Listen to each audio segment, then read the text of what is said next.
This video I've been super excited about recording, and I think you're just the same as well. It's been quite of a wait since I actually did this announcement about this video I was doing, but finally I've closed it and the votes are in, and may I say it was very successful, and I thank each and every one of you who voted. This is the top 10 lost episodes voting results.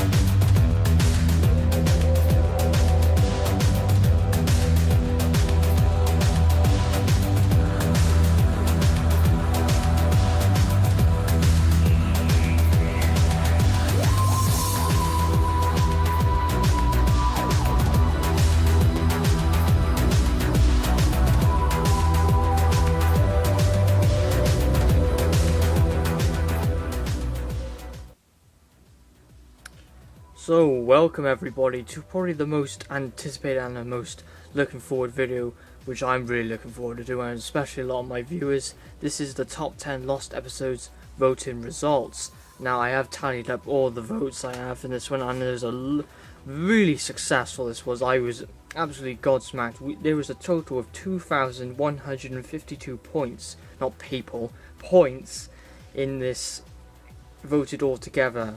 Every single story in points, and that just is absolutely fantastic.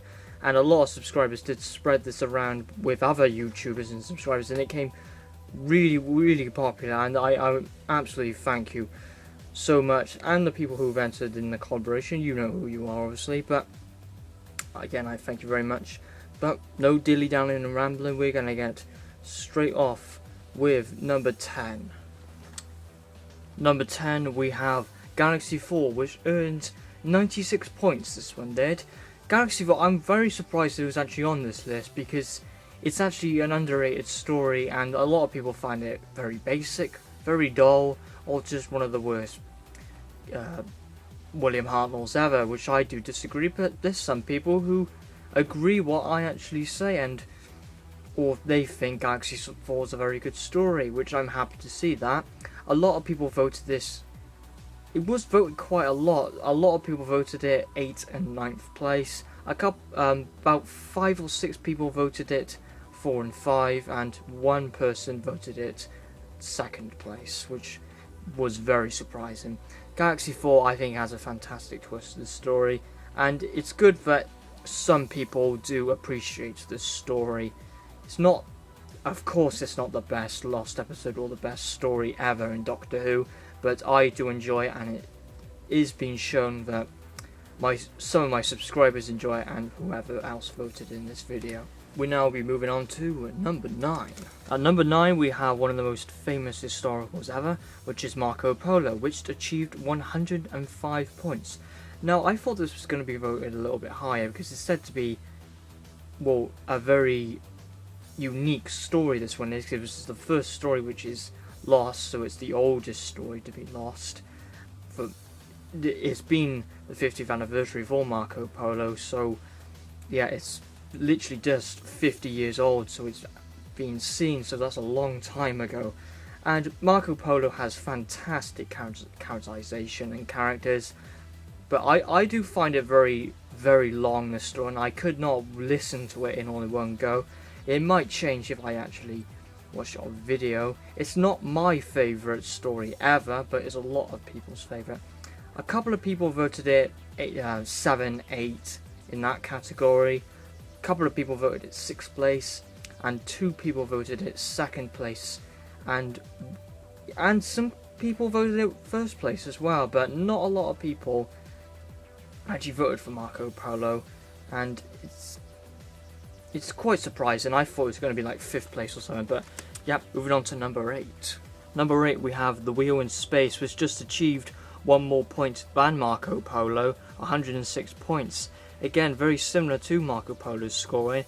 achieved a lot of 7th and 8th place. I voted it 6th place, I did. A couple of people voted it 2nd and 3rd place. I had a lot of those actually, but it didn't have enough than the other stories, such as in 3rd, 2nd and 1st place.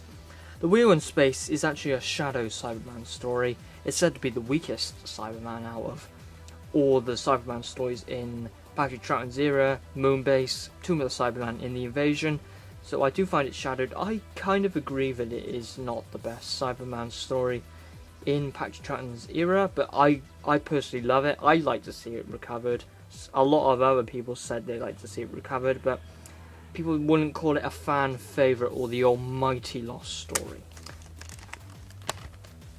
Moving on to number 7. Number 7, we have The Abominable Snowman. Again, I'm very pleased that people actually vote for this story because it's shadowed by, well, it's even more shadowed now by the Web of Fear since it's been recovered, and people not a lot of people talk about this story. It is shadowed because a lot of people say when they talk about the Yeti, say, oh, they're talking about the Web of Fear. That's where I will say their key highlight is in that, because the Yeti do act better in that story, but some people hate the Abominable Snowman, some people love the Abominable Snowman. I personally love the Abominable Snowman, and I don't know which one I prefer to Abominable Snowman or the Web of Fear. They both have their strengths and weaknesses, they do, such as the Abominable Snowman has very cute Yetis in it, while the Web of Fear kind of loses it in episode 5. But I love the story. I think it's absolutely solid, and some people agree with that. It was voted 5th place a lot, voted 2nd place, and a couple with 8 and 9. So I had a lot of points this one. It's just not a lot of people actually put it on their score. So it did have a lot of high points, this one did, but just not enough. So it would have achieved a lot of a higher score if more people voted the same as 2nd and 1st. Moving on to number 6. Number 6, we have The Faceless Ones, which achieved 118 points. Features the departure of Ben and Polly, this one does, and again, this was at the time, this was one of my favourite stories ever in Doctor Who, but this was round about in 2009, this one was, and I didn't have a lot of audios or Doctor Who's back in that time, but for me, this story has been pushed back. I think there's a lot more better episodes than this in the Doctor Who universe, and missing episodes are more better than this one compared to this one, but still, a lot of people seem to like this story. Voted number 1 about 7 times, this one did. It got a lot of 4th places and a couple of 8, 9s and 10s as well. So Faceless Ones is a classic in my opinion, and I do really like this story. Moving on to number 5, and now this is where the points really do rack up now. Number 5, which earned 218 points, goes to The Celestial Toymaker. The Celestial Toymaker is a villain lost in time, and he only has episode 4, and he's a very, very interesting villain and a very popular villain as well, and a lot of people really like the Celestial Toymaker to be a very interesting villain, and a lot of people voted number 1 for this one, quite a lot, and it earned a lot of 5s and 6s as well, and didn't really have any low scores, this one did. So Celestial Toymaker does seem a fan favourite, this one does, and if they do have it, this is the story that I think they should restore first, because a lot of people they really like this story, and it's probably one of my favourite Hartnells, this one as well, so I do agree. Moving on to number 4. Number 4, we have The Daleks Master Plan, which earned a total of 232 points. But according to his list, these other 3 stories at the top seem to be more anticipated than the Daleks Master Plan. But of course, it's not every vote in the world. But Daleks Master Plan is said to be a fantastic Hartnell story, and I do definitely agree. The 12-parter, magnificent mother of all Hartnells. Everyone would like to see this story. Every single person, which I got an email from, did have the Daleks Master Plan in their list. Every single person did. So that's good. It had so many first places, 2nd, 3rds, 5s and 6s. I had about 3 or 4 8s and 9s, but Dalek's Master, which I kind of don't get, but Dalek's Master Plan, one of the best stories ever. Highly recommend you get this audio if you don't already, and only has 3 episodes which exists on it out of the 12, so 9 of them are still lost in time, and one of them will sadly never be seen, which is the Feast of Stevens, episode 7. Now we're moving on to 3rd place. 3rd place goes to Fury from the Deep, which earned a total of 300 points altogether. This story really is good. It is really good. You definitely have to get this story if you don't. So many people voted this a really good score. It did not have no low scores. The lowest score that it got was 7th place, and all the rest were 6, 5s, 4, 3s, 2s and 1s. It earned a lot of scoring. Not everyone voted for Fury from the Deep, but it had a lot of high scoring, this one did, and it did rack up to 3rd place. The monsters in this are absolutely fantastic. Very emotional at the end with Victoria Waterfield's final story, and I gotta say it's the best departure story in the whole of Doctor Who era. It is the best. I highly recommend you get this audio because we may not ever see Fury from the Deep ever, but hopefully in our minds this lost classic will return to us. Now we're moving on to the final 2 stories. Next up we have number 2. So at number 2 we have Power of the Daleks. In my opinion, my favourite lost story. This earned a total of 324 points. This was so very close to Fury from the Deep as well. If Fury from the Deep earned 2 more 1s and a 4, then Fury from the Deep would overtake this. But Power of the Daleks is an unbelievably legendary story. Probably definitely in one of my favourite stories ever. My favourite lost episode ever. And a lot of other people do agree with this.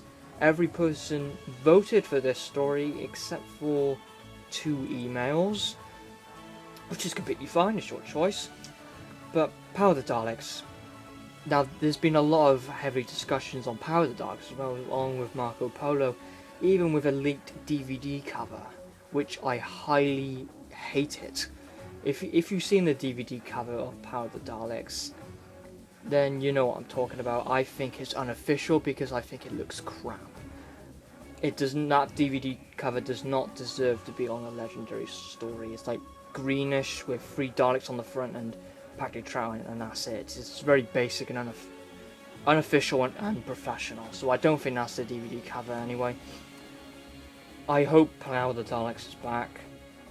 It's the only one which I really want back the most, and a lot of people would agree as well. Power of the Daleks is my winner, but not the winner for this lost episode voting. Now at number 1, at a magnificent 475 points. That is unbelievable. This story is basically now where if the BBC get this as restoration, if they recovered it, this is definitely the first one they need to restore. So number 1 goes to Evil of the Daleks is the winner. I'm not surprised about it. I'm not surprised about it at all. This is one of the best stories, or the best story, in the entire Doctor Who era. This one is. People call it the long and lost King Dalek story, and it is probably the best story ever.